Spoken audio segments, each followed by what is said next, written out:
ये defence expo अलग है, काफ़ी बड़ा डिफेंस एक्सपो इसको बताया जा रहा है। और जैसा कि आप जानते हैं कि पिछले कुछ सालों में आत्मनिर्भर भारत की दिशा में जिस तरह से भारत के कदम बढ़े हैं विभिन्न क्षेत्रों में, और खासकर अगर हम रक्षा क्षेत्र की बात करें तो रक्षा क्षेत्र में आत्मनिर्भर भारत की एक इबारत भारत ने लिखी है प्रधानमंत्री नरेंद्र मोदी के नेतृत्व में, और आज इस डिफेंस एक्सपो में उसकी झलक देखने को मिलेगी।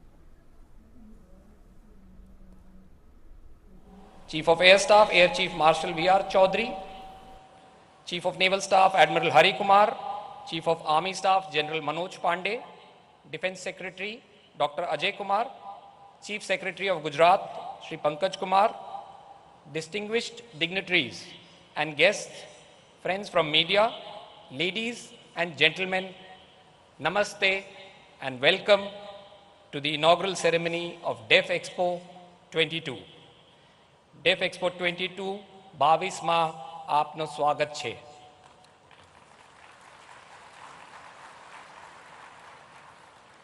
Namaste is a form of greeting deeply embedded in our culture and has been adopted the world over since we last met in March 2020 at the previous edition of DEF Expo. Namaste means I bow to you, I acknowledge the divinity in you.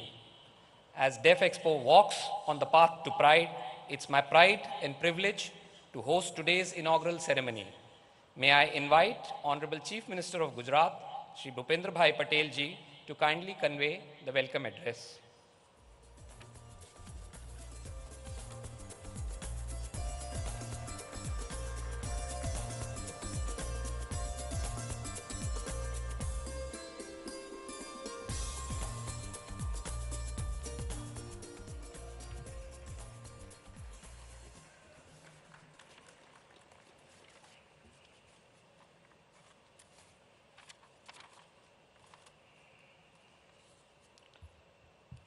राज्य के पाटनगर गांधीनगर में आयोजित defence expo 2022 के 12वें संस्करण में शुभारंभ अवसर पर हमारे साथ उपस्थित आत्मनिर्भर भारत के प्रणेता, वैश्विक नेता, विकास पुरुष आदरणीय प्रधानमंत्री श्रीमान नरेंद्र मोदी साहब, राज्य के आदरणीय राज्यपाल श्री आचार्य देवव्रत जी, रक्षा मंत्री श्री राजनाथ सिंह जी, राज्य के मेरे साथी मंत्री श्री जगदीश भाई विश्वकर्मा, देश विदेश से आए हुए सभी रक्षा मंत्री श्री CDS श्री जनरल अनिल चौहान जी, नौसेना के प्रमुख श्री एडमिरल श्रीमान हरि कुमार जी, वायुसेना के प्रमुख air chief marshal Shri VR Chaudhary ji, मुख्य सचिव श्री पंकज कुमार, आमंत्रित सब महानुभावे, नागरिक भाइयों बहनों, सबको मेरा नमस्कार।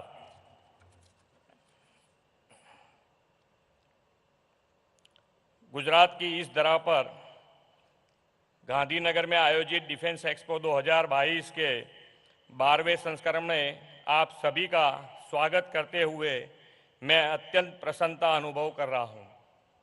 गुजरात को प्रतिष्ठित डिफेंस एक्सपो की मेजबानी का अवसर प्रदान करने के लिए मैं माननीय प्रधानमंत्री और माननीय रक्षा मंत्री का आभार व्यक्त करता हूं। गुजरात की रक्षा शक्ति के प्रदर्शनी का एक वैश्विक मंच गुजरात में निर्मित हुआ है।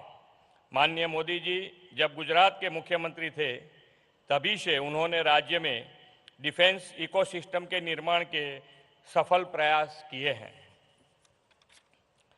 राज्य के युवाओं को counter terrorism, counter emergency, internal security, cyber warfare, सैन्य मामले और आर्टिफिशियल इंटेलिजेंस जैसे विषय की शिक्षा प्रदान करना उनका सपना है। माननीय मोदी जी ने इस सपने को वास्तविक रूप देने के लिए देश में पहली बार किसी राज्य सरकार द्वारा डिफेंस क्षेत्र में युवाओं को प्रशिक्षण प्रदान करने की पहल की थी।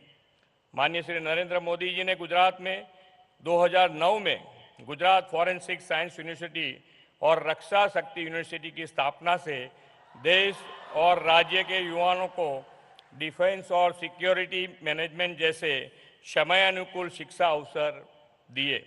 यह दोनों यूनिवर्सिटी अब महत्व के राष्ट्रीय संस्थान NFSU और RRU के रूप में उभर आई है। NFSU विश्व की पहली और एकमात्र यूनिवर्सिटी है जो फॉरेंसिक, हेरिबियल, डिजिटल फॉरेंस और संबंधित विज्ञानों को समर्पित है। NFSU में बैलिस्टिक रिसर्च सेंटर और टेस्टिंग रेंज और बैलिस्टिक मटेरियल्स के मूल्यांकन का देश में अपनी तरह का सबसे पहला सेंटर कार्यरत है। प्रधानमंत्री श्री नरेंद्र मोदी जी ने वाइब्रेंट गुजरात समिट की सभी एडिशन में आयोजित प्रदर्शनी में डिफेंस कंपनी को उत्पादों को प्रदर्शित करने के लिए खास डिफेंस पेविलियन को प्रोत्साहित किया है। कई गणमान्य डिफेंस कंपनीज को अपने डिफेंस इक्विपमेंट प्रदर्शित करने का अवसर भी उन्होंने दिया है। इसके परिणाम स्वरूप गुजरात में ऐसे कई MSME है जो भारत के स्ट्रेटेजिकल एरोस्पेस और डिफेंस कार्यक्रमों के लिए महत्वपूर्ण पार्ट्स सप्लाई करते हैं। डिफेंस एक्सपो के द्वारा प्रधानमंत्री जी ने गुजरात के ऐसे कई MSME उद्योग के लिए अपनी क्षमता प्रदर्शित करने का अवसर दिया है। गुजरात देश का एक ऐसा संवेदनशील राज्य है जिसकी थल, नभ और जल सीमा पड़ोसी देश से जुड़ी है।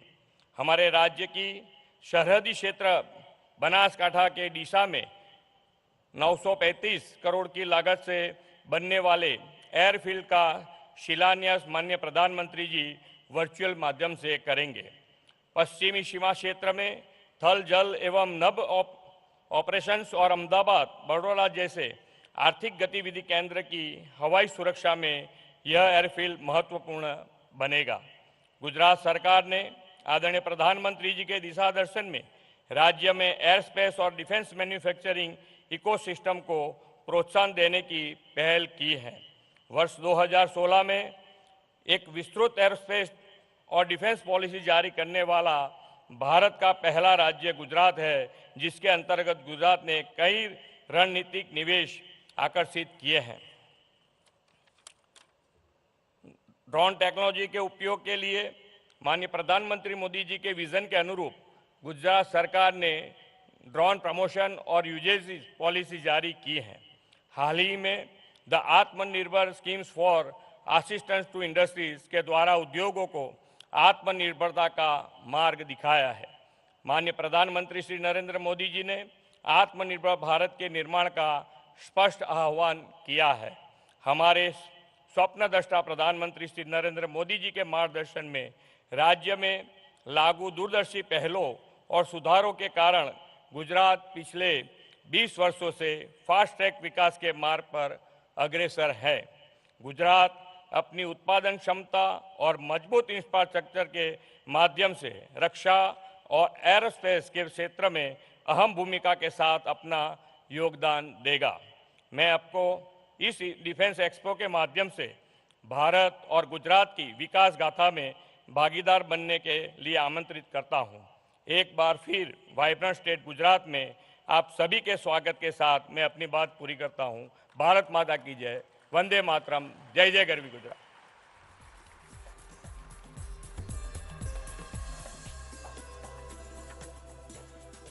Thank you so much, sir.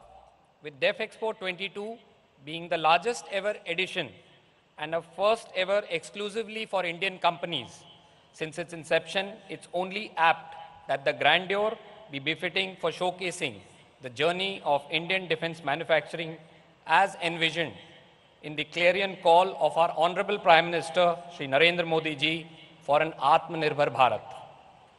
DEF Expo prides itself with showcasing the exciting journey of Indian defense sector, including the journey of our growth in design leadership in anamorphic form. This has been completely developed indigenously by an Indian startup 2020 AD for India's largest ever DEF Expo, which has set a new benchmark with 1,340 exhibitors. Path to Pride emboldens our resolve to ensure availability of indigenous defense products for our services, nurture our youth, celebrate our design leaders and their contribution towards nation building to realize the vision of our Honorable Prime Minister in India's Amrit Kal and establish India as a defense manufacturing hub for the world. Ladies and gentlemen, you are the first to witness this.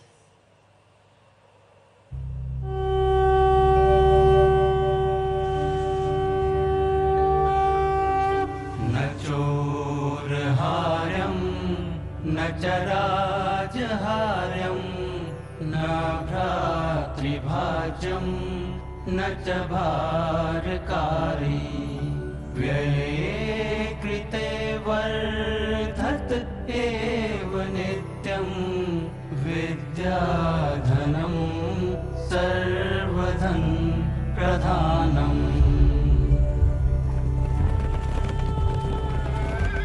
में पारंपरिक ज्ञान प्रणालियों का एक समृद्ध और प्राचीन इतिहास रहा है।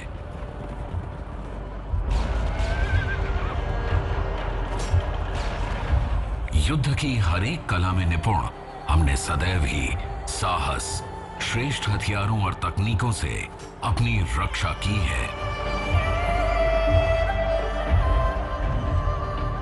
हमारा चोला राज्य समुद्री क्षेत्र में सर्वोच्च था।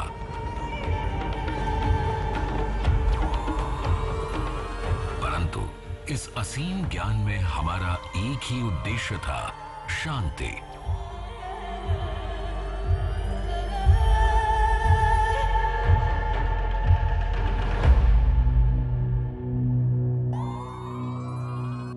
पिछले कुछ वर्षों में भारत ने डिफेंस टेक्नोलॉजीज में विस्तार किया है। बहुत ही कम समय में हमने डिफेंस के हर डोमेन में इसका उपयोग किया है।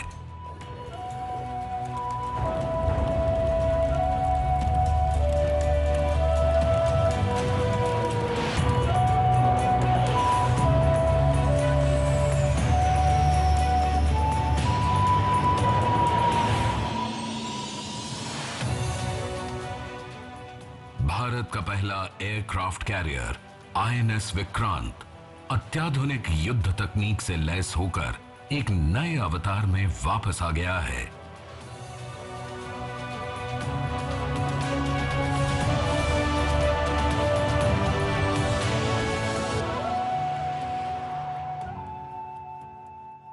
हमारे आसपास क्या हो रहा है, क्या बदलाव आ रहे हैं, भविष्य के हमारे मोर्चे क्या होने वाले हैं, उनके अनुसार हमें खुद को बदलना है। समय बदल रहा है, युद्ध के तरीके बदल रहे हैं। भारत अपनी विश्व प्रसिद्ध सॉफ्टवेयर इंडस्ट्री और बढ़ती हुई इलेक्ट्रॉनिक्स इंडस्ट्री की क्षमता से आज नॉन काइनेटिक और नॉन कॉन्टैक्ट वॉरफेयर के क्षेत्र में लीडरशिप हासिल कर रहा है।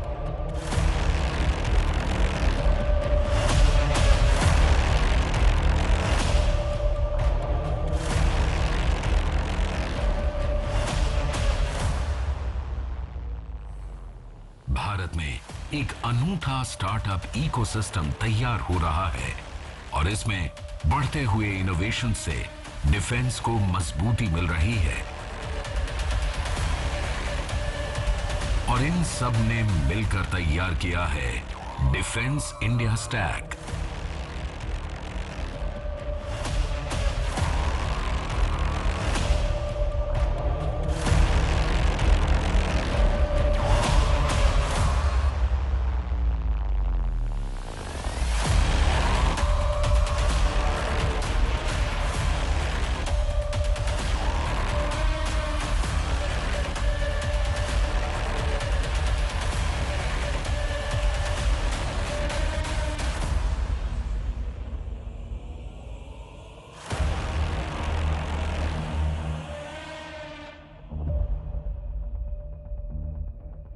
और यह सब संभव हो रहा है हमारे डिफेंस के नए एंटरप्रेन्योर्स और डिजाइनर्स की भागीदारी से।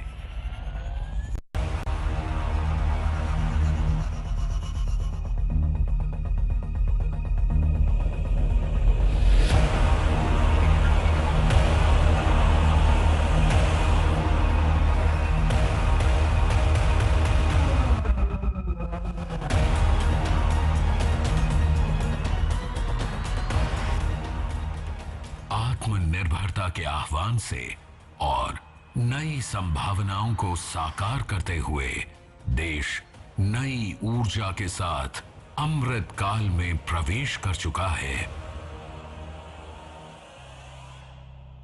विश्व के हर कोने में यह हमारा तिरंगा आन बान शान के साथ लहरा रहा है।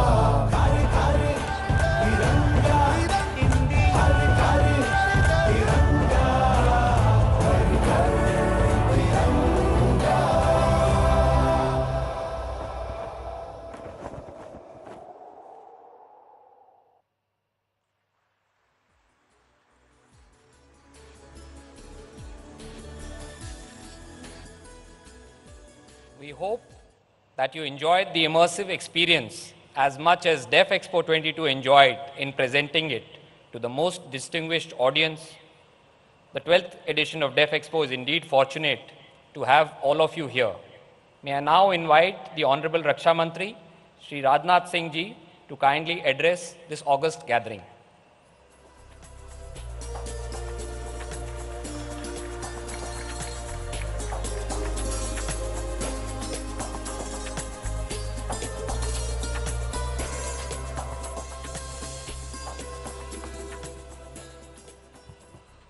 भारत के यशस्वी प्रधानमंत्री आदरणीय नरेंद्र मोदी जी, गुजरात के आदरणीय राज्यपाल देवव्रत जी आचार्य, माननीय मुख्यमंत्री श्री भूपेंद्र भाई पटेल, राज्य सरकार के सभी मंत्रीगण, chief of defence staff, chief of air staff, chief of naval staff, chief of army staff, defence secretary, chief secretary Gujarat, foreign countries ministers एवं delegates, academicians, industry partners, media के मित्रों, देवियों और सज्जनों, आज हमारे माननीय प्रधानमंत्री जी हमारे बीच मौजूद हैं।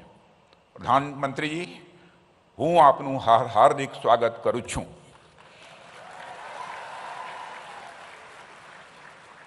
डेफ एक्सपो 2022 के उद्घाटन समारोह के महत्वपूर्ण अवसर पर आपका हम सब के बीच होना हम सब के लिए बेहद प्रसन्नता का विषय है। अपने व्यस्ततम कार्यक्रम में से समय निकालकर आपने यहाँ अपनी गरिमामयी उपस्थिति प्रदान की है। आपकी ही जन्मभूमि पर आपका स्वागत और अभिनंदन करते हुए मुझे विशेष खुशी हो रही है। इस आयोजन को इतने ग्रैंड स्केल पर आयोजित कराने में श्री भूपेंद्र पटेल, चीफ मिनिस्टर गुजरात का योगदान अत्यंत प्रशंसनीय है। माननीय प्रधानमंत्री जी, आपकी डायनेमिक लीडरशिप में भारत का रक्षा क्षेत्र पूर्ण समर्पण के साथ राष्ट्र गौरव के पथ पर तेजी से अग्रसर है। भारत को एक मजबूत और आत्मनिर्भर राष्ट्र बनाने के आपके विजन के अनुरूप इस एक्सपो की थीम पाथ टू प्राइड रखी गई है। पाथ टू प्राइड इस एक्सपो की केवल थीम भर नहीं है, बल्कि एक नए भारत का एक नया उद्देश्य भी है। अमृतकाल के प्रारंभ में इस डेफ एक्सपो का आयोजन अगले 25 वर्षों में राष्ट्र की सुरक्षा और दुनिया के लिए डिफेंस मैन्युफैक्चरिंग हब बनने के हमारे मजबूत संकल्प को भी यह दर्शाता है। डिफेंस एक्सपो एक आकांक्षी भारत और आत्मनिर्भरता की ओर आगे बढ़ रहे भारत का एक विशिष्ट प्रतीक है। डिफेंस एक्सपो एक प्रतीक है राष्ट्र गौरव का, राष्ट्र की शक्ति का और राष्ट्र के संकल्प का। मुझे इस अगस्त गैदरिंग को यह बताते हुए बेहद खुशी हो रही है कि इस एग्जीबिशन में 1300 से अधिक इंडियन एग्जीबिटर्स अपनी लेटेस्ट टेक्नोलॉजी और प्रोडक्ट्स का प्रदर्शन भी कर रहे हैं। इस आयोजन की 80 से अधिक कंट्रीज के डिफेंस मिनिस्टर्स, सर्विस चीफ्स और ऑफिशियल्स भी भाग ले रहे हैं। इस तरह की विशाल भागीदारी भारत के उभरते बिजनेस पोटेंशियल में डोमेस्टिक एवं ग्लोबल बिजनेस कम्युनिटी के एक नए कॉन्फिडेंस का भी यह प्रमाण है। इंडियन डिफेंस इंडस्ट्री के बदलते सिनेरियो ने हमारे प्राइवेट सेक्टर को भी प्रभावित किया है और उन्होंने नई अपॉर्चुनिटीज को भी महसूस किया है। आज हमारे पास बड़े इंडस्ट्रियल हाउसेज हैं जो डिफेंस प्रोजेक्ट्स के लिए compete कर रहे हैं और बड़े इन्वेस्टमेंट्स भी करने के लिए वो पूरी तरह से तैयार हैं। प्रधानमंत्री जी, यहाँ जब मैं बड़े इंडस्ट्रियल हाउसेस की बात कर रहा हूँ तो इसका मतलब यह नहीं है कि हमारा ध्यान मीडियम, स्मॉल और माइक्रो इंटरप्राइज सेक्टर पर नहीं है। वास्तव में एमएसएमईज को स्पेशल इंसेंटिव्स प्रदान किए जा रहे हैं और आज हम डिफेंस सेक्टर में एमएसएमईज की भागीदारी में बहुत ही उत्साहजनक ट्रेंड देख रहे हैं। मित्रों, रिसर्च एंड डेवलपमेंट एक और महत्वपूर्ण क्षेत्र है जिसकी कमी के चलते प्राइवेट इंडस्ट्री अपनी पूरी क्षमता के साथ सामने नहीं आ पा रही थी। पर हमने यह अनुभव किया कि डिफेंस प्रोडक्शन में अगर हमें दुनिया में टेक्नोलॉजिकल लीडरशिप प्राप्त करनी है तो फ्रंटियर टेक्नोलॉजीज में हमें रिसर्च एंड डेवलपमेंट फंडिंग को सपोर्ट करने और पब्लिक प्राइवेट पार्टनरशिप को बढ़ावा देने की भी यह आवश्यकता है। टेक्नोलॉजिकल डेवलपमेंट फंड और इनोवेशन फॉर डिफेंस एक्सलेंस जैसे इंटरवेंशंस के माध्यम से हम इस दिशा में आगे बढ़ रहे हैं। मैं माननीय प्रधानमंत्री जी का ध्यान एक विशेष बात पर आकृष्ट करना चाहूँगा। डेफ एक्सपो में पिछले 2 दिनों में 10 से अधिक कंट्रीज़ के डिफेंस मिनिस्टर्स के साथ बाईलेटरल डायलॉग्स भी मैं कर चुका हूँ। इसके अलावा भी दिल्ली या कहीं बाहर समय समय पर अलग अलग देशों के डिफेंस मिनिस्टर से मेरी बातचीत लगातार होती रहती है। इस दौरान मैंने देखा है कि दुनिया के अनेक देशों में हमारे defence goods, equipments, defence technology और मिलिट्री ट्रेनिंग व्यवस्था का बहुत बड़ा सम्मान है। यह निश्चित ही हमारे रक्षा क्षेत्र के लिए एक पॉजिटिव डेवलपमेंट है। साथियों, नेशनल सिक्योरिटी हमारे लिए हमेशा से हमारी यह सर्वोच्च प्राथमिकता रही है। जल, थल और नभ तो हमारी सेनाओं के शौर्य और पराक्रम के साक्षी रहे ही हैं, पर उससे कहीं आगे बढ़ते हुए अंडर वाटर डोमेन अवेयरनेस के रूप में समुद्र की गहराइयों और एरोस्पेस फोर्स के रूप में स्पेस की ऊंचाइयों तक हम अपनी डिफेंस कैपेबिलिटीज का भी विस्तार कर रहे हैं। इसी क्रम में आज माननीय प्रधानमंत्री जी के कर कमलों से मिशन डेफ स्पेस लॉन्च किया जा रहा है। मिशन डेफ स्पेस के अंतर्गत स्पेस डोमेन में रक्षा आवश्यकताओं के आधार पर 75 चैलेंजेस को इनोवेटिव सॉल्यूशन प्राप्त करने के लिए ओपन किया जा रहा है। माननीय प्रधानमंत्री जी, आपकी विजनरी लीडरशिप में न केवल डिफेंस सेक्टर बल्कि हमारी इकोनॉमी के सभी सेक्टर प्रगति की राह पर तेजी से आगे बढ़ रहे हैं। आने वाले समय में इस प्रगति में और बढ़ोतरी होगी, ऐसा मेरा पूरा विश्वास है। अंत में डिफेंस एक्सपो 2022 के इस महासंगम में आप सबकी उत्साहजनक भागीदारी के लिए मैं आप सबको धन्यवाद देता हूं। इन्हीं शब्दों के साथ आप सबको बहुत बहुत धन्यवाद।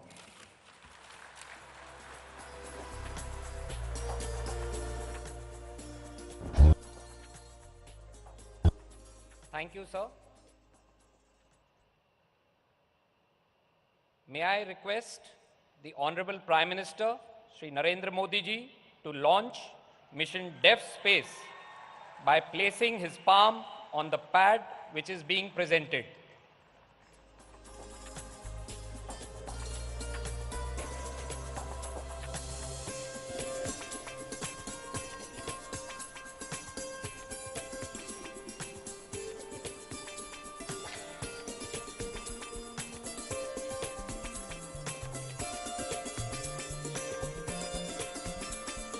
Prime Minister Shri Narendra Modi's resolve for Atmanirbharta has led to India's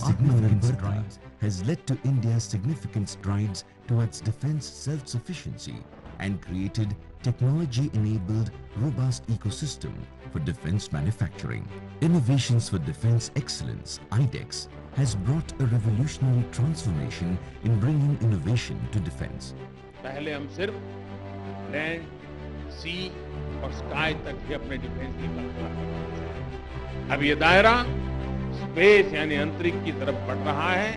Honorable Prime Minister Shri Narendra Modi is launching Mission Dev Space with Defense Space Challenges. As a celebration of Azadi Ka Amrit Mahotsav, 75 challenges providing a holistic overview of space are being launched. Space is the final frontier of warfare and a critical component of the next generation national offense and defense. Mission Dev Space aims to encourage technology development in space for defense applications by startups and young entrepreneurs via defense space challenges. These technologies with dual-use applications will accelerate all-round development of India while safeguarding our national interests. These challenges are categorized into existing Ministry of Defense initiatives of IDEX, Make 1 and Make 2, inviting innovators to apply.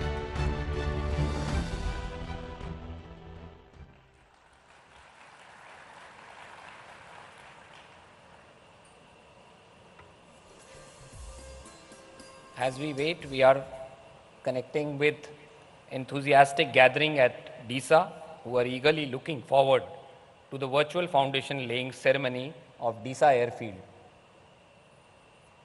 May I request the Honorable Prime Minister, Shri Narendra Modi ji, to please press the button on the remote for the virtual foundation stone laying of DISA Airfield.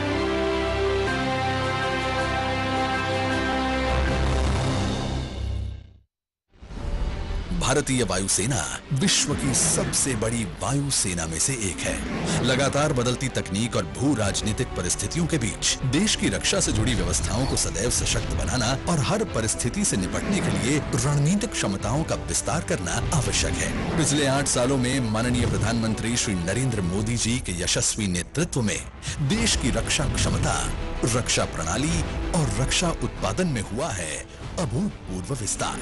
मां भारती की सीमाओं की श्रेष्ठतम सुरक्षा सुनिश्चित करने के लिए हमारी सेनाओं को और अधिक सक्षम और अधिक प्रबल बनाने के लक्ष्य के साथ माननीय प्रधानमंत्री जी के मार्गदर्शन में तीनों सेनाओं के क्षमता विस्तार पर विशेष जोर दिया गया है। सामरिक क्षमता विस्तार की दिशा में एक अहम पहल के रूप में गुजरात के बनासकांठा में माननीय प्रधानमंत्री जी द्वारा नए और आधुनिक डीसा एयर बेस का शिलान्यास संपन्न हुआ है। बनासकांठा में विकसित होने वाला ये एयरबेस देश की वायु सीमाओं की सुरक्षा को मजबूती देने के लिए रणनीतिक रूप से महत्वपूर्ण है। 4,519 एकड़ क्षेत्र में बनने वाला डीसा एयरफील्ड अंतरराष्ट्रीय सीमा से केवल 130 किलोमीटर की दूरी पर स्थित है।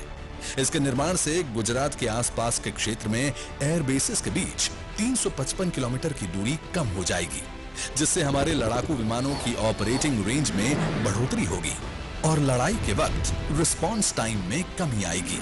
इसके बन जाने से देश की पश्चिमी सीमा पर एक साथ लैंड और सी ऑपरेशन करना संभव होगा। साथ ही अहमदाबाद, वडोदरा जैसे महत्वपूर्ण आर्थिक केंद्रों को मजबूत एयर डिफेंस मिलेगा। इस एयरबेस से उड़ान योजना के तहत उत्तर गुजरात की एयर कनेक्टिविटी में बढ़ोतरी होगी। डीसा से पूरे क्षेत्र के लिए संभावनाओं के द्वार खुलेंगे। कच्छ में आर्थिक तरक्की के नए मौके बनेंगे। स्थानीय लोगों के लिए रोजगार के अवसर बढ़ेंगे। इस बेस के निर्माण के प्रथम चरण में हवाई पट्टी, सड़क, समांतर टैक्सी ट्रैक्स और एयरक्राफ्ट रखने की जगह का निर्माण होगा। इस एयरबेस को फास्ट ट्रैक मोड में 21 महीने में तैयार किया जाएगा। डीसा एयरबेस देश के डिफेंस को मजबूती और गुजरात के डेवलपमेंट को नई गति देने की दिशा में एक नया अध्याय है।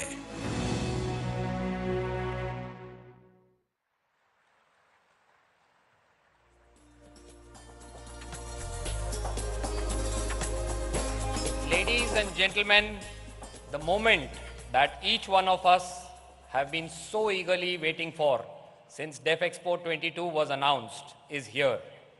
It is indeed my privilege to invite the Honorable Prime Minister Shri Narendra Modi ji to address this August gathering of Def Expo 2022.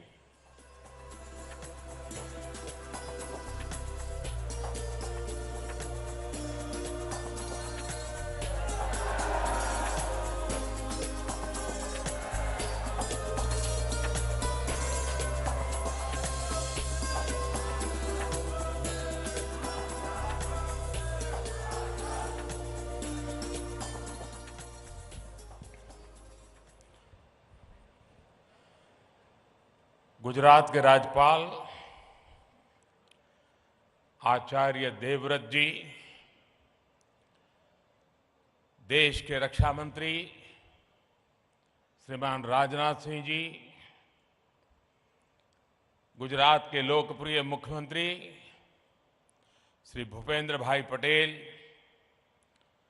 Gujarat सरकार में मंत्री जगदीश भाई, अन्य मंत्रिपरिषद के सारे वरिष्ठ सदस्य, CDS general Ali Chauhan ji, chief of air staff air chief marshal V R. Chaudhari, chief of naval staff admiral R. Hari Kumar, chief of army staff general Manoj Pandey,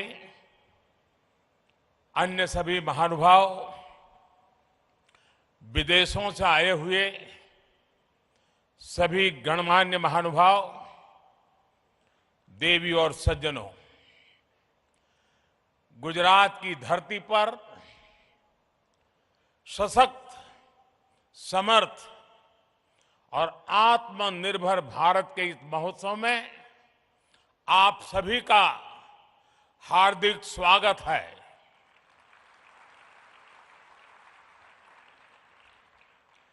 देश के प्रधानमंत्री के रूप में आपका स्वागत करना ये जितना गौरवपूर्ण है, उतना ही गौरवपूर्ण इस धरती के बेटे के रूप में आप सबके स्वागत करने का भी मुझे गर्व है। डेफ एक्सपो 2022 का ये आयोजन नए भारत की ऐसी भव्य तस्वीर खींच रहा है जिसका संकल्प हमने अमृतकाल में लिया है। इसमें राष्ट्र का विकास भी है, राज्यों का सहभाग भी है। इसमें युवा की शक्ति भी है, युवा सपने भी हैं, युवा संकल्प भी है, युवा साहस भी है, युवा सामर्थ्य भी है। इसमें विश्व के लिए उम्मीद भी है, मित्र देशों के लिए सहयोग के अनेक अवसर भी हैं।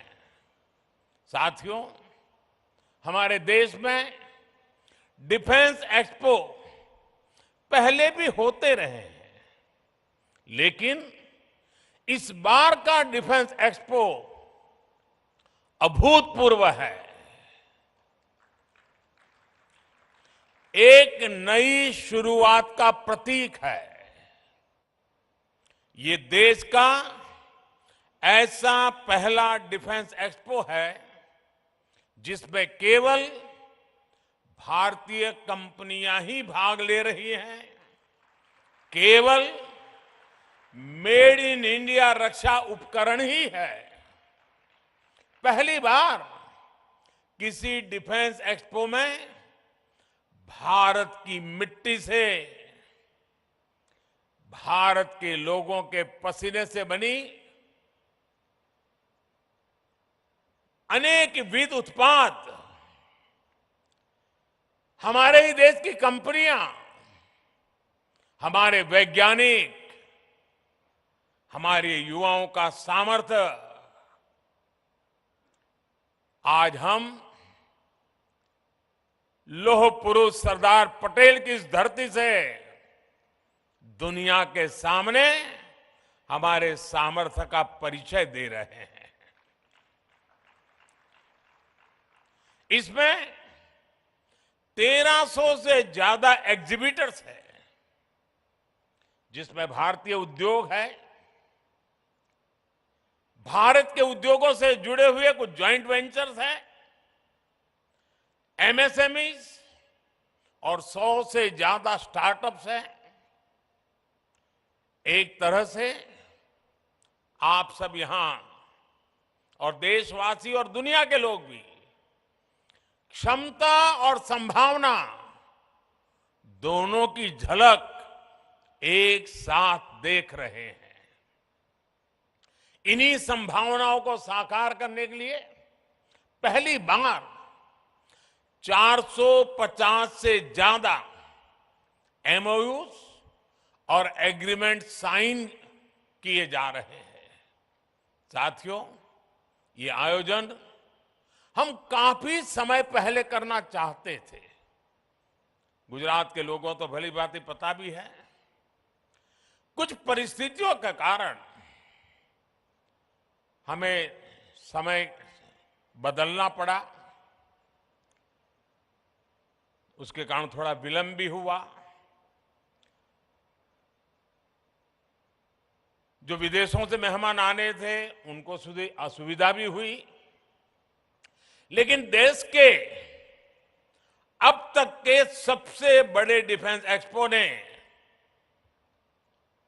एक नए भविष्य का सशक्त आरंभ कर दिया है। मैं जानता हूं कि इससे कुछ देशों को असुविधा भी हुई, लेकिन बड़ी संख्या में विभिन्न देश सकारात्मक सोच के साथ हमारे साथ आए हैं। साथियों, मुझे खुशी है कि भारत जब भविष्य के इन अवसरों का आकार दे रहा है, तो भारत के 53 अफ्रीकन मित्र देश कंधे से कंधा मिलाकर हमारे साथ खड़े हैं।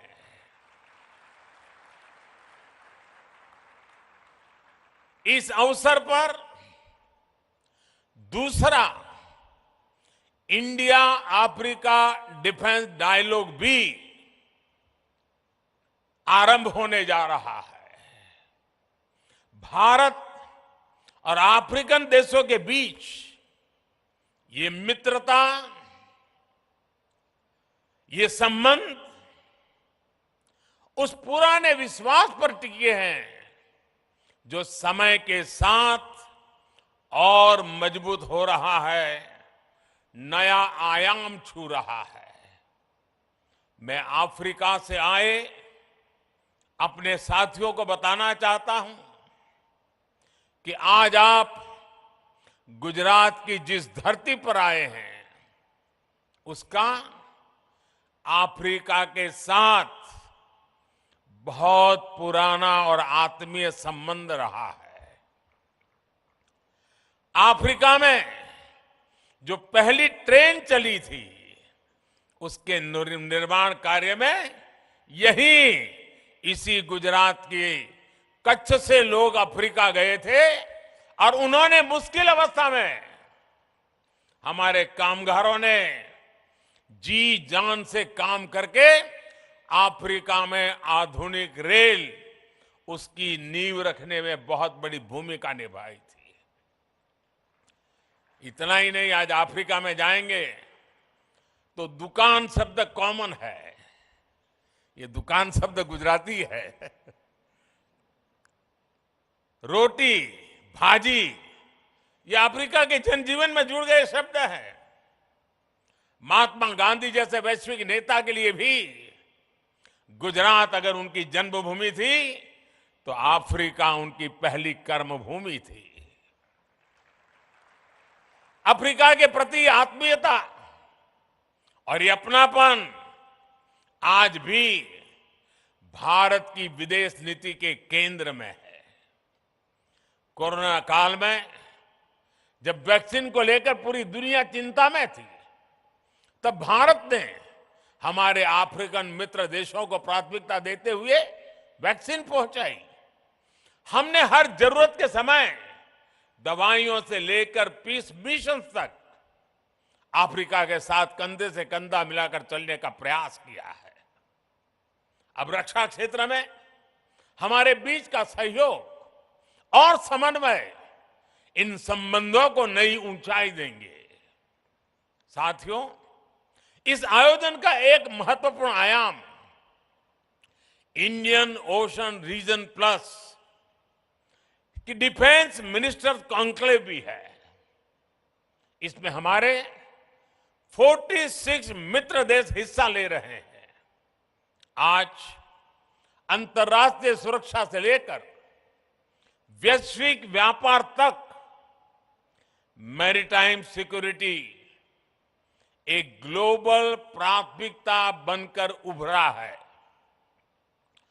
2015 में मैंने मॉरिशस में security and growth for all in the region यानी सागर का विजन भी सामने रखा था।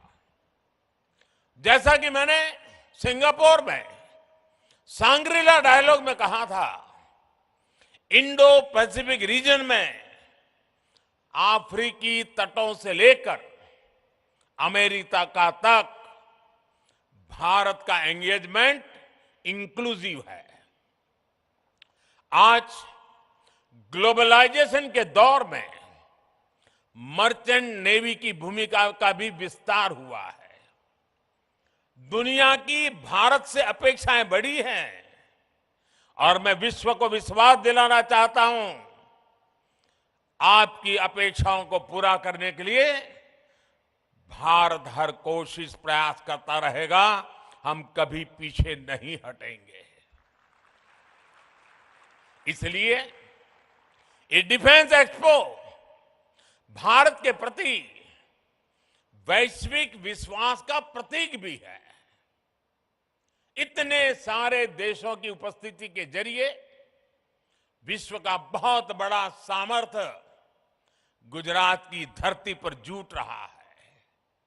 मैं इस आयोजन में भारत के सभी मित्र राष्ट्रों और उनके प्रतिनिधियों का हृदय से स्वागत करता हूं। मैं इस भव्य आयोजन के लिए गुजरात के लोगों और विशेष रूप से मुख्यमंत्री भूपेंद्र भाई पटेल, उनकी पूरी टीम का अभिनंदन करता हूं। देश और दुनिया में विकास को लेकर औद्योगिक सामर्थ्य उसे लेकर के गुजरात की जो पहचान है, आज इस डिफेंस एक्सपो से गुजरात की पहचान को चार चांद लग रहे हैं, एक नई ऊंचाई मिल रही है। आने वाले समय में गुजरात डिफेंस इंडस्ट्री का भी एक बड़ा केंद्र बनेगा। भारत की सुरक्षा और सामरिक सामर्थ्य में गुजरात का भी बहुत बड़ा योगदान देगा, ये मुझे पूरा विश्वास है। साथियों, मैं अभी स्क्रीन पे देख रहा था, डीसा के लोग उत्साह से भरे हुए थे, उमंग और उत्साह नजर आ रहा था।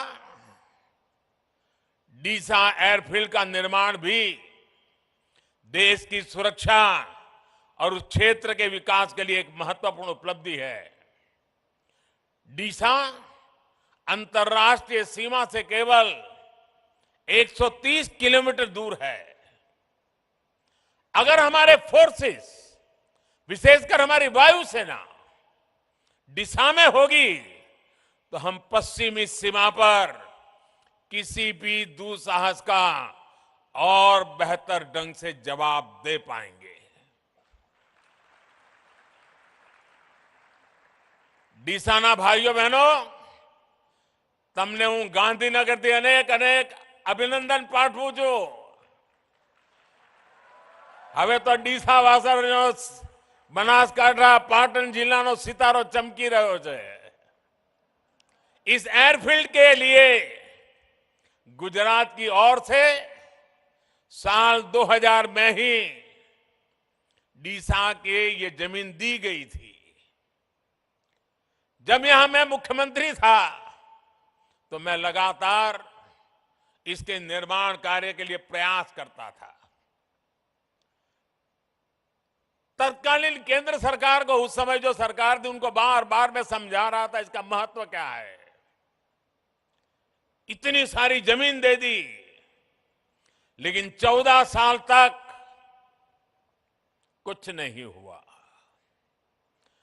और फाइलें भी ऐसी बना दी गई थी, ऐसे सवालिया निशान डाले गए थे कि मुझे वहां पहुंचने के बाद भी सही तरीके से सही चीजों को प्रस्थापित करने में भी टाइम गया. सरकार आने के बाद हमने डीसा में ऑपरेशनल बेस बनाने का फैसला लिया और हमारी सेनाओं की अपेक्षा आज पूरी हो रही है. मेरे डिफेंस के साथी जो भी चीफ ऑफ डिफेंस स्टाफ बने, हर किसी ने मुझे हमेशा इस बात की याद दिलाई थी और आज चौधरी जी के नेतृत्व में ये बात सिद्ध हो रही है. जितना अभिनंदन डीसा को है उतना ही अभिनंदन मेरे एयरफोर्स के साथियों को भी है. ये क्षेत्र अब देश की सुरक्षा का एक प्रभावी केंद्र बनेगा. जैसे बनासकांठा और पाटन, उसने अपनी एक पहचान बनाई थी.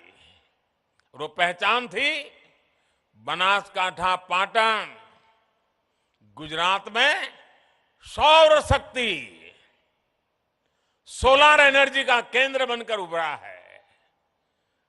वही बनासकांठा और पाटन अब देश के लिए वायु शक्ति का भी केंद्र बनेगा. साथियों, किसी भी सशक्त राष्ट्र के लिए भविष्य में सुरक्षा के मायने क्या होंगे, स्पेस टेक्नोलॉजी इसका एक बहुत बड़ा उदाहरण है.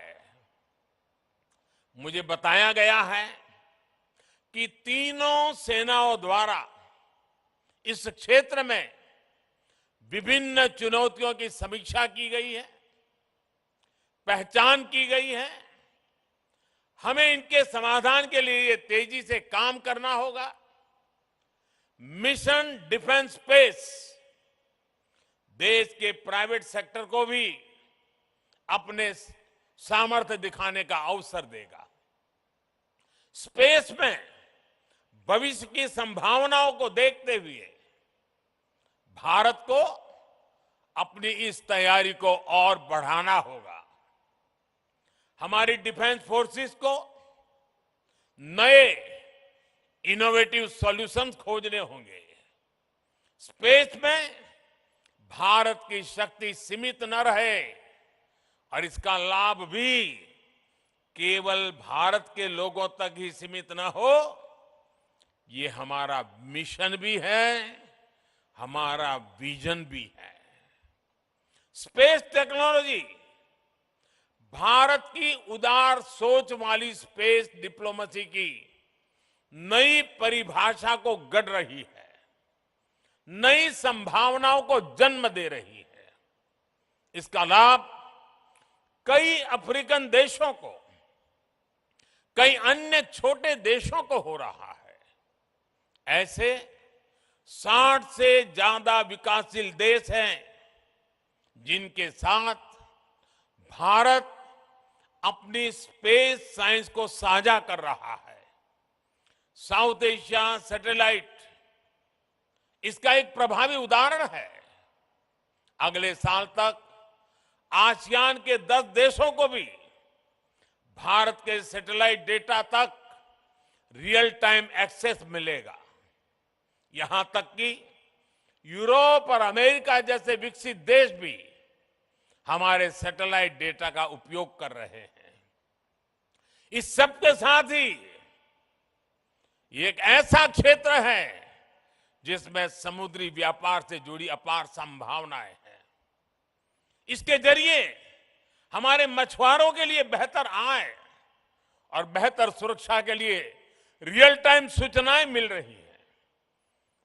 हम जानते हैं कि स्पेस से जुड़ी इन संभावनाओं को अनंत आकाश जैसे सपने देखने वाले मेरे देश के युवा साकार करेंगे, समय सीमा में साकार करेंगे और अधिक गुणवत्ता के साथ साकार करेंगे। भविष्य को गढ़ने वाले युवा स्पेस टेक्नोलॉजी को नई ऊंचाई तक ले जाएंगे। इसलिए ये विषय डिफेंस एक्सपो की एक महत्वपूर्ण प्राथमिकता है। गुजरात की इस धरती से डॉक्टर विक्रम साराभाई जैसे वैज्ञानिक की प्रेरणा और गौरव भी जुड़ा हुआ है। वो प्रेरणा हमारे संकल्पों को नई ऊर्जा देगी। और साथियों, आज बात जब डिफेंस सेक्टर की बात होती है, फ्यूचर वॉरफेयर की बात होती है, तो इसकी कमान एक तरह से युवाओं के हाथ में है। इसमें भारत के युवाओं को उनके इनोवेशन और रिसर्च की भूमिका बहुत बड़ी है। इसलिए ये डिफेंस एक्सपो भारत के युवाओं के लिए उनके फ्यूचर की विंडो की तरह है। साथियों, रक्षा क्षेत्र में भारत इंटेंट, इनोवेशन और इम्प्लीमेंटेशन के मंत्र पर आगे बढ़ रहा है। आज से 8 साल पहले तक भारत की पहचान दुनिया के सबसे बड़े डिफेंस इंपोर्टर के रूप में होती थी। हम दुनिया भर से माल खरीदते थे, लाते थे, पैसे देते रहते थे। लेकिन न्यू इंडिया ने इंटेंट दिखाया, इच्छा शक्ति दिखाई और मेक इन इंडिया आज रक्षा क्षेत्र की सक्सेस स्टोरी बन रहा है।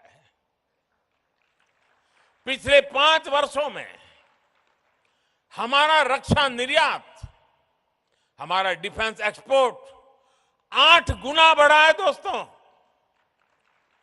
हम दुनिया के 75 से ज्यादा देशों को रक्षा सामग्री और उपकरण एक्सपोर्ट कर रहे हैं, निर्यात कर रहे हैं। 2021-22 में भारत का डिफेंस एक्सपोर्ट $1.59 बिलियन यानी करीब 13,000 करोड़ रुपए हो चुका है। और आने वाले समय में हमने इसे $5 बिलियन यानी 40,000 करोड़ रुपए तक पहुंचाने का लक्ष्य रखा है। ये निर्यात एक्सपोर्ट केवल कुछ उपकरणों तक सीमित नहीं है, केवल कुछ देशों तक सीमित नहीं है।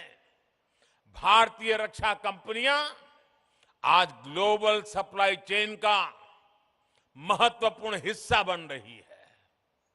हम ग्लोबल स्टैंडर्ड के स्टेट ऑफ आर्ट उपकरणों की सप्लाई कर रहे हैं। आज एक और कई देश भारत के तेजस जैसे आधुनिक फाइटर जेट में दिलचस्पी दिखा रहे हैं, तो वहीं हमारी कंपनियां अमेरिका, इजरायल और इटली जैसे देशों को भी रक्षा उपकरणों के पार्ट सप्लाई कर रही है। साथियों, हर भारतीय को गर्व होता है जब वो सुनता है कि भारत में बनी ब्रह्मोस मिसाइल अपनी कैटेगरी में सबसे घातक और सबसे आधुनिक मानी जाती है। कई देशों के लिए ब्रह्मोस मिसाइल उनकी पसंदीदा चॉइस बनकर उभरी है। साथियों, भारत की टेक्नोलॉजी पर आज दुनिया भरोसा कर रही है, क्योंकि भारत की सेनाओं ने उनकी क्षमताओं को साबित किया है। भारत की नौसेना ने आईएनएस विक्रांत जैसे अत्याधुनिक एयरक्राफ्ट कैरियर को अपने बेड़े में शामिल किया है। ये इंजीनियरिंग का विशाल और Virat masterpiece Cochin shipyard limited के स्वदेशी तकनीक से बनाया गया है। भारतीय वायुसेना ने मेक इन इंडिया के तहत बनाए गए प्रचंड लाइट कॉम्बैट हेलीकॉप्टर्स को शामिल किया है। इसी तरह हमारी थल सेना भी आज स्वदेशी तोपों से लेकर कॉम्बैट गन्स तक भारतीय कंपनियों से खरीद रही है। यहां गुजरात के हजीरा में बन रही मॉडर्न आर्टिलरी आज देश की सीमा की सुरक्षा बढ़ा रही है। साथियों, देश को इस मुकाम तक लाने के लिए हमारी नीतियां, हमारे रिफॉर्म्स और ईज ऑफ डूइंग बिजनेस में बेहतरी की भी बड़ी भूमिका है। भारत ने अपने रक्षा खरीद बजट का 68% भारतीय कंपनियों के लिए निर्धारित किया, ईयरमार्क किया है। यानी जो टोटल बजट है उसमें से 68% भारत में बनी, भारत के लोगों के द्वारा बनी हुई चीजों को खरीदने के लिए हमने ईयरमार्क कर दिया है। ये बहुत बड़ा निर्णय है और ये निर्णय इसलिए हुआ है कि भारत की सेना को जो प्रगतिशील नेतृत्व मिला है, उस सेना में बैठे हुए लोगों के हौसले के कारण ये निर्णय हो पा रहा है। ये राजनीतिक इच्छा शक्ति से होने वाले निर्णय नहीं है, ये निर्णय सैन्य की इच्छा शक्ति से होता है। और आज मुझे गर्व है कि मेरे पास ऐसे जवान हैं, मेरे सेना के ऐसे अफसर हैं कि ऐसे महत्वपूर्ण निर्णयों को वो आगे बढ़ा रहे हैं।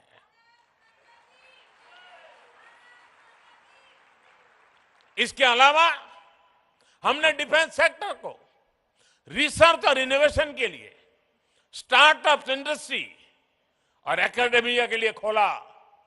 25% रिसर्च बजट हमने बाहर जो एकेडमिया है, नई पीढ़ी है, उनके हाथ में सुपुर्द करने का साहसपूर्ण निर्णय किया है। और मेरा भरोसा मेरे देश की युवा पीढ़ी में है। अगर भारत सरकार उनको 100 रुपया देगी, मुझे पक्का विश्वास है वो देश को 10,000 रुपया लौटा करके दे देंगे। ये मेरे देश की युवा पीढ़ी में था। मुझे खुशी है कि सरकार के प्रयासों के साथ ही हमारी सेनाओं ने भी आगे आकर ये तय किया है कि देश की रक्षा के लिए ज्यादा से ज्यादा साजो सामान वो देश के भीतर जो बना है उसी को खरीदेंगे। सेनाओं ने मिलकर कई उपकरणों की 2 लिस्ट भी तय की है। उन्होंने एक लिस्ट वो बनाई है जो सिर्फ देश में बनी हुई चीजों को खरीदा जाएगा, और कुछ लिस्ट ऐसी है कि जो अनिवार्य होगा तो बाहर से ली जाएगी। आज मुझे खुशी है, मुझे बताया गया आज कि उन्होंने उसमें 101 और चीजें नई आज जोड़ दी हैं जो सिर्फ भारत में बनी हुई चीजें ली जाएगी। ये निर्णय आत्मनिर्भर भारत के सामर्थ्य को भी दिखाते हैं और देश के जवानों का अपने देश के सैन्य साजो सामान को लेकर बढ़ रहे भरोसा का प्रतीक भी है। इस लिस्ट के बाद रक्षा क्षेत्र के ऐसे 411 साजो सामान और उपकरण होंगे जिन्हें भारत केवल मेक इन इंडिया के तहत खरीदेगा। आप कल्पना करिए, इतना बड़ा बजट भारतीय कंपनियों की नींव को कितना मजबूत करेगा, हमारे रिसर्च और इनोवेशन को कितनी बड़ी ताकत देगा, हमारे डिफेंस मैन्युफैक्चरिंग सेक्टर को कितनी बड़ी बुलंदी देगा, और इसका कितना बड़ा फायदा मेरे देश की युवा पीढ़ी को होने वाला है। साथियों, इस चर्चा के बीच मैं एक और विषय जरूर कहना चाहता हूं, और मैं समझता हूं कि इस बात को हमने समझना होगा। जो कमेंटेटर्स होते हैं वो भी कभी कभी इन चीजों में फंस जाते हैं। लेकिन मैं कहना जरूर चाहूंगा, हमारा बहुत जीवन का अनुभव है, जब हम ट्रेन के अंदर प्रवास करते हैं, अगर एक सीट पर 4 लोग बैठे हैं और 5वां आ जाए तो ये चारों मिलकर के 5वें को घुसने नहीं देते हैं, रोक देते हैं। ठीक वैसे ही स्थिति डिफेंस की दुनिया में मैन्युफैक्चरिंग कंपनियों की रही है। दुनिया की डिफेंस सप्लाई के क्षेत्र में कुछ एक कंपनियों की जो मोनोपोली चलती है, वे किसी को घुसने ही नहीं देते थे। लेकिन भारत ने हिम्मत करके अपनी जगह बना ली है। आज दुनिया के लिए भारत के नौजवानों का एक कौशल एक विकल्प बनकर के उभर रहा है। दोस्तों, भारत के नौजवानों का डिफेंस के सेक्टर में ये जो सामर्थ्य उभर करके आ रहा है, वो दुनिया का भला करने वाला है, दुनिया के लिए नए अवसर देने वाला है, ऑल्टरनेट के लिए नए अवसर पैदा करने वाला है। और हमारे नौजवानों का ये प्रयास, मुझे पूरा विश्वास है कि हमारे नौजवानों के इस प्रयास के कारण आने वाले दिनों में देश का सुरक्षा का क्षेत्र तो मजबूत होगा ही होगा, लेकिन साथ साथ देश के सामर्थ्य में, देश के युवा सामर्थ्य में भी अनेक गुना बढ़ोतरी होगी। आज के इस डिफेंस एक्सपो में जो चीजें हम दिखा रहे हैं,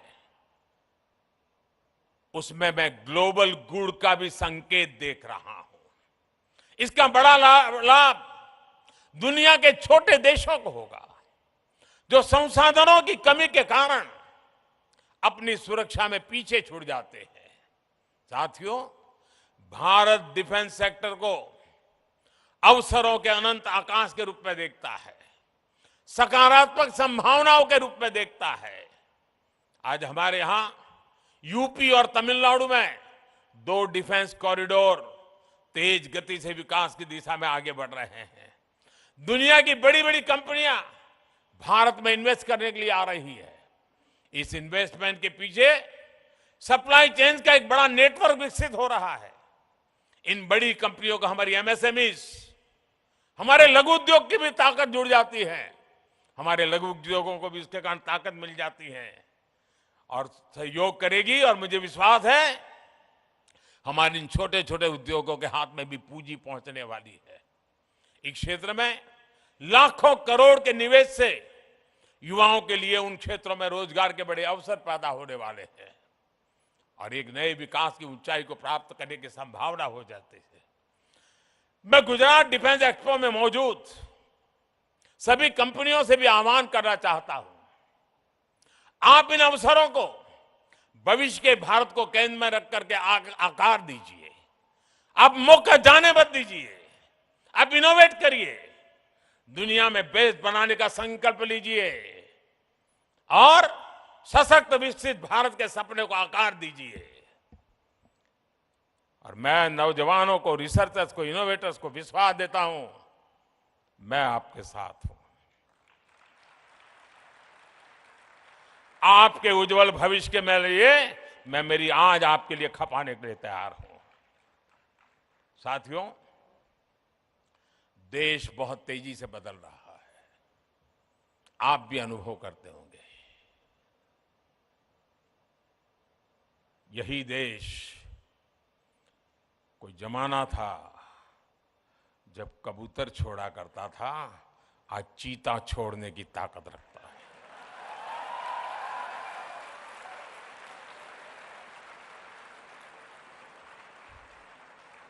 इस सामर्थ्य के साथ घटनाएं छोटी होती हैं, लेकिन संकेत बहुत बड़े होते हैं। शब्द सरल होते हैं, लेकिन सामर्थ्य अपरंपार होता है। और आज भारत की युवा शक्ति, भारत का सामर्थ्य विश्व के लिए आशा का केंद्र बन रहा है। और आज का ये डिफेंस एक्सपो उसी का एक रूप लेकर के आपके सामने प्रस्तुत हैं। मैं हमारे रक्षा मंत्री राजनाथ जी को हृदय से बहुत बहुत बधाई देता हूं कि इस काम के लिए जो कड़ी मेहनत उन्होंने की है, जो पुरुषार्थ किया है। कम बोलते हैं लेकिन बहुत मजबूती से काम करते हैं। मैं उनका भी अभिनंदन करता हूं, उनकी पूरी टीम का अभिनंदन करता हूं। आप सबको बहुत बहुत शुभकामनाएं और आने वाले दीपावली के त्योहारों की शुभकामनाओं અને આપણા ગુજરાતના લોકોને નવા વર્ષની પણ શુભકામનાઓ। ધન્યવાદ।